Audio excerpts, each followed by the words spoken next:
అందరికీ నమస్కారం అండి. మనం ఇప్పుడు కొర్లవలస గ్రామంలో ఉన్నాము. రైతు బంకి చంద్రశేఖర్ గారు ఒకసారి మాట్లాడాల్సిందిగా కూర్చున్నాం. ఏ ఊరండి? ఏ జిల్లా అండి మీది? విజయనగరం జిల్లా, మండలం రేగిడామదాస్ మండలం, ఊరు కొర్లవలస గ్రామం. మీరు లక్ష్మీ దాదా ఎన్నాళ్ళు బట్టి వేస్తున్నారండి? లక్ష్మీ దాదా మేము 2 years నుంచి వేస్తున్నాము. మంచి దిగుబడి వస్తుంది. రబీలో వస్తుంది, ఖరీఫ్ లో కూడా వస్తుంది. మంచి దిగుబడి వస్తుంది. ఎకరాకు 35 నుంచి 40 వరకు క్వింటాలు వస్తాయి. మొలక శాతం ఎలా ఉంటుందండి? మొలక శాతం వాటర్ అదును ఎక్కువ ఉన్నా సరే మొలక శాతం 99% బాగా వస్తుంది. ఓకే. ప్లస్ చీడపీడలకి తట్టుకుంటుందా? చీడపీడలకి బాగా తట్టుకుంటుంది. ఒక తడి తక్కువైనా సరే బాగానే ఉంది. తడి తక్కువ ఉన్నా సరే బాగానే వస్తుంది.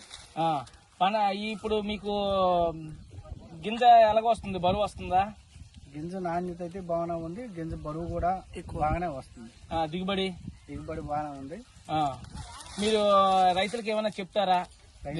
రైతులకి మాక్సిమం చెప్పాము. 2 సంవత్సరాల నుంచి చెప్పుకొని వస్తున్నాం కాబట్టి ఇక్కడ కూడా రైతులందరూ కూడా లక్ష్మీ దాదా వేయండి సరే అందరికి ప్రమోట్ చేస్తారు. ఈ సంవత్సరం మీకు ఎంత వచ్చిందండి? ఈ సంవత్సరం 35. కింద సంవత్సరం ఎంత వచ్చిందండి?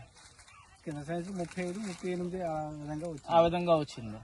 మీకైతే సంతృప్తిగా ఉన్నారు లక్ష్మీ దాదా వేయడం వల్ల? లక్ష్మీ దాదా వేయడం వల్ల మేము సంతృప్తిగా ఉన్నాం. ఓకే. నెక్స్ట్ 10 మందికి చెప్తారు అందరికి కూడా లక్ష్మీ దాదా వేసుకోండి, అధిక దిగుబడి వస్తుంది, బెండి సన్నం వస్తుంది, గింజ బరువు వస్తుంది, తెగుళ్లు తట్టుకునే వెరైటీ, హై ఈల్డింగ్ వెరైటీ. రబీలో అయితే అక్టోబర్, నవంబర్, డిసెంబర్ ఈ 3 నెలల్లో వేసుకుంటే మీకు హై ఈల్డింగ్ వస్తుంది. అలాగే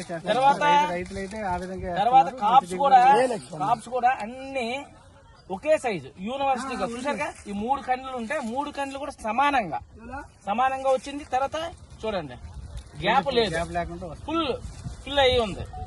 ఇంకోటి ఏంటంటే మీకు లోపల కూడా బెండ్ సన్నం వస్తుంది. మీరు ఐడెంటిఫై చేశారా? బెండ్ బాగా సన్నంగా వస్తుంది.